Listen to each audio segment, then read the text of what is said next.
So let's start off with your name. My name is Christian Boone. So where you from, Christian? I'm from North Carolina, so I grew up mainly in Raleigh. Raleigh? You got family in the Raleigh area? Yeah, well, most of my family is from New Jersey, but yeah, we have family down here in North Carolina. Okay. Can you tell me a little bit about your upbringing?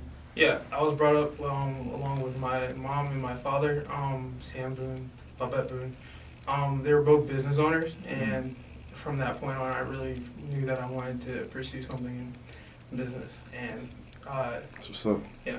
Your mom and dad are both business owners. What did your mom do? What did your dad do? Well, my dad, he had a tax service. Primarily, that's what he did. He owned a bunch of franchises along with it. That's what's up. And my mom, she just assisted him with running those businesses. Yeah. What's your business now? What do you own? My business now, primarily just cell phone repair. We Okay. do cell phone repair. We buy and sell devices. And I started when I was about 14. Yeah. Because at the time, my father had passed away. So at that point, I had taken his device and I was getting out of the car. And I remember back then it was an HTC Vivid, which was like That's one back of in the those old days. phones. Yeah, Sprint. And Was it Sprint? No, that one was AT&T. AT&T, right? AT&T, yeah. It was the Evo that was on Sprint. Yeah, the AT&T, Evo yeah. was on Sprint. Fact. And I got it on a car and I had it on my lap. Got out, cracked the screen. Damn. And I was looking around to get it fixed. And back then, cell phone repair was really expensive. Yeah. So I was looking around and I just came to the conclusion, because I was already into technology, stuff like that. Yeah. Taking stuff apart, building it. I was building model rocket engines, stuff like that. Word. Yeah, so at that point I realized I could try and fix it myself. I went ahead and tried to fix it myself. And from that point on, I had started branching into other devices. I started fixing phones that most stores didn't know how to fix at that point. So then I got contracted to fix phones for other stores when I was still in high school. Damn. Yeah, so I was doing contracts for multiple stores. And Wow. then at that point, I eventually just kept doing the contracts and turned around and I decided to open up my own store. So how'd you learn how to fix your first phone?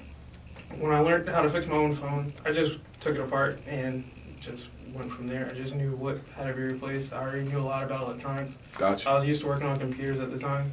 Back then, cell phones were a lot more simple. And, That's true. Yeah, so it wasn't too hard for me to get in there. And Gotcha. As far as your business, what's your business name for one? The name of my company is NXT Gen Tech Repair. Yes, sir. Yeah. All right. With Next Gen, what were some of the early problems that you had early on at startup? I can't really think of any problems. You didn't have any problems? Not that I can think of. Well, I mean, you just said your mom and dad were in business, so I'm sure they kind of reared you in the right way. You know what I'm saying? Yeah, because at the time, let's see, I never really had any problems other than just keep finding locations and stuff like that. Gotcha. Yeah. So find a location. How'd you enter this location? Okay, so we were in downtown Raleigh on Hill Street. Yeah. And we moved from there because it was a really rough area. A lot of customers didn't want to come down there. Gotcha. Yeah. And so what happened? Did any incidents happen in that location? I mean, there were incidents, but nothing too crazy. And then we got out of there. We were there for I think it was 3 years. We were there for 3 years. And then we moved here about a year ago. Okay. Yeah, now we're on Capitol Boulevard. Our customers feel a little bit better coming here. Yeah, no one's really afraid to come here. That's right. Yeah, it's like one of the main streets in Raleigh. Yeah. So how old are you now? Now I am 21. And when did you start this business? How old were you when you started? I started when I was 14. You started cell phone repair at 14? Yes, cell phone repair. That's crazy, bro. Yeah. That's amazing. Out of my mom's office. Yeah. So have you experienced any racism in the Raleigh area? I mean, I can't say it's racism. I mean, there are always gonna be people that think you're not fit to do it.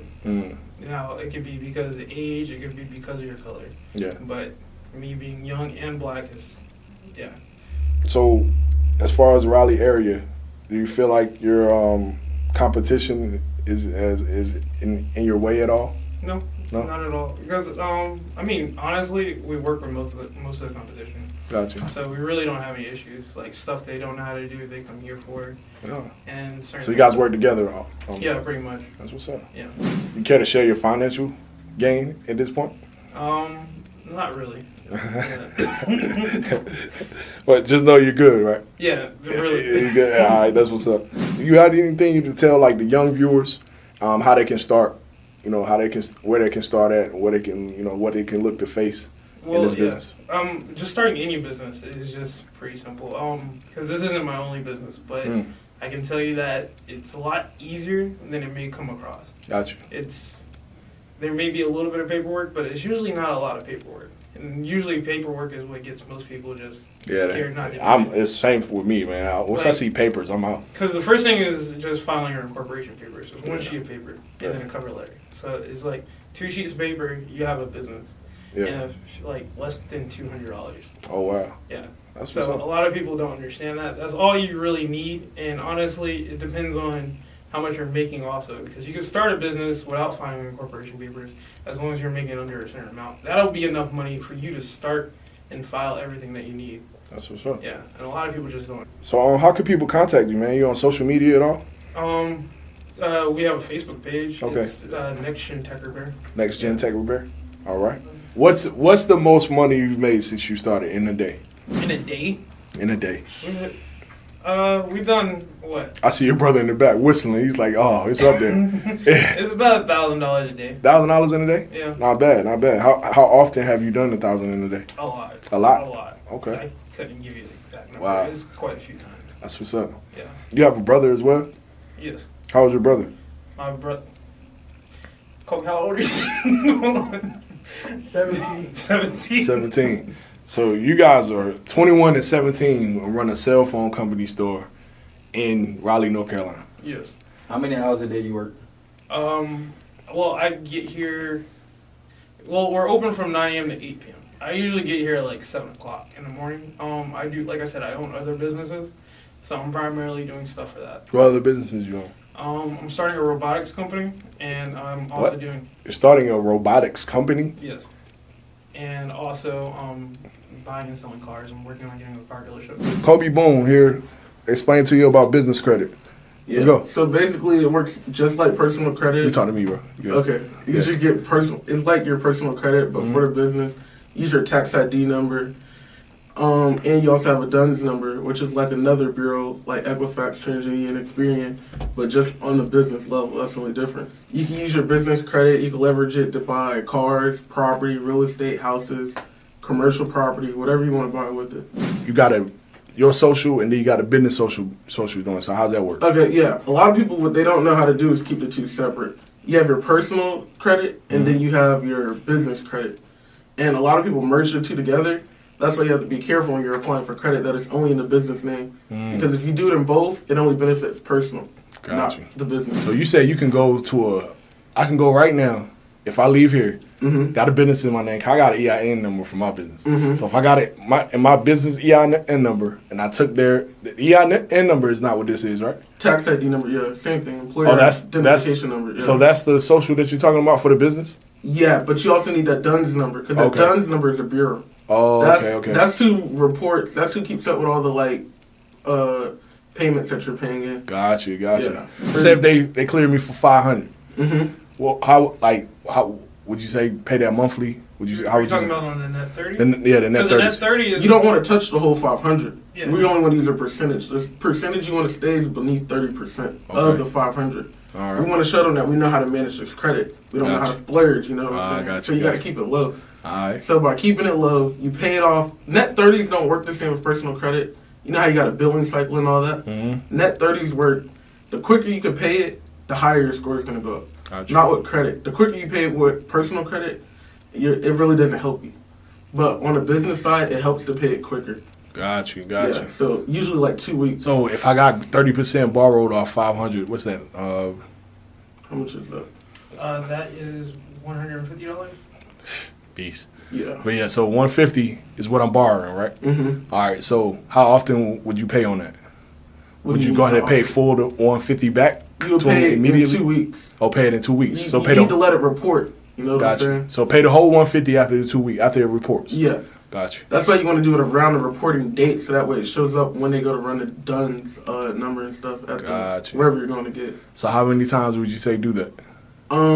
For it to like boost your score, you probably need to do it for like 6 months. So, and that helps with your personal credit as well, or just business? No, that's just business. That's business.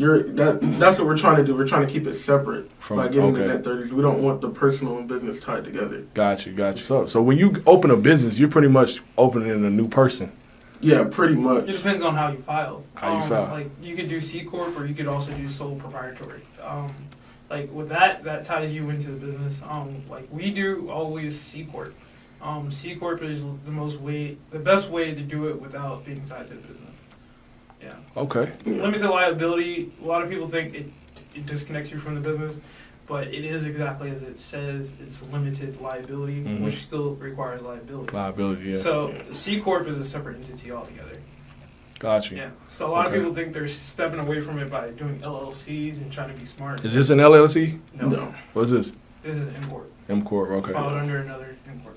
Got you. Yeah. Okay. Yeah, man, I got to get with you guys sometime, man, so I can get myself up and running, man, because I don't know where I'm going with it. You know, once you try to jump into the corporate world, it's a whole new ball game, you know what I'm saying? So, but like you guys are explaining, it sounds like it's kind of easy once you get in the swing of it. It takes time, though. You got to have patience to build a business credit. That's the only thing with it. Yeah.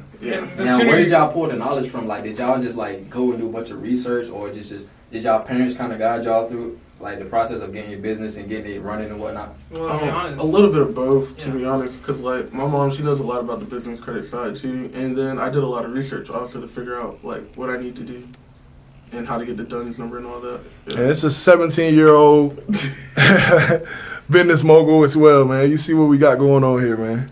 Raleigh, North Carolina, man. I appreciate you guys, bro. All right. Got anything else you want to say to the cameraman before you leave? Nah. Tell them to get their money up. All right, my boys. Appreciate y'all.